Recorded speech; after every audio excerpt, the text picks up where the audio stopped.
Singer Easy Repair. Easy Repair තුළින් අපි ඔබට කියා දෙන දේ ආරක්ෂාකාරී පියවර අනුගමනය කරමින් කිරීම වඩා වැදගත්. ඒ නිසා මේ වීඩියෝව තුළ ඔබ වඩාත් ආරක්ෂාකාරී විය යුතු තැන්වලදී මේ දැක්වෙන අයිකොන් වලින් එකක් හෝ කිහිපයක් මගින් ඔබව දැනුවත් කරනු ඇති.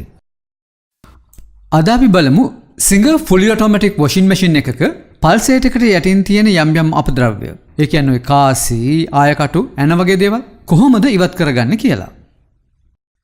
මුලින්ම washing machine එකේ විදුලි සම්බන්ධතාවය ඉවත් කරගන්න. ඊට පස්සේ පියන ඇරලා මේ පල්සේට් එක සවි කරලා තියෙන ඇණය පරිස්සමින් ගලවලා පල්සේට් එක ඉවත් කරගන්න. දැන් ඔබට පේනවනේ ඇතුලේ තියෙන අනවශ්‍ය දේවල් මේවා ඉවත් කරගන්න.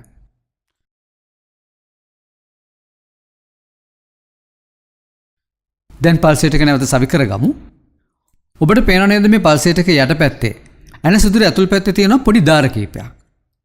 දැන් පල්සේට් එක වොෂින් මැෂින් එක ඇතුළට දාලා ඒ දාර ටික හරියට සෙට් වෙන්න ඇතුල් පැත්තට පොඩ්ඩක් අතින් සීරු මාරු කරන්න.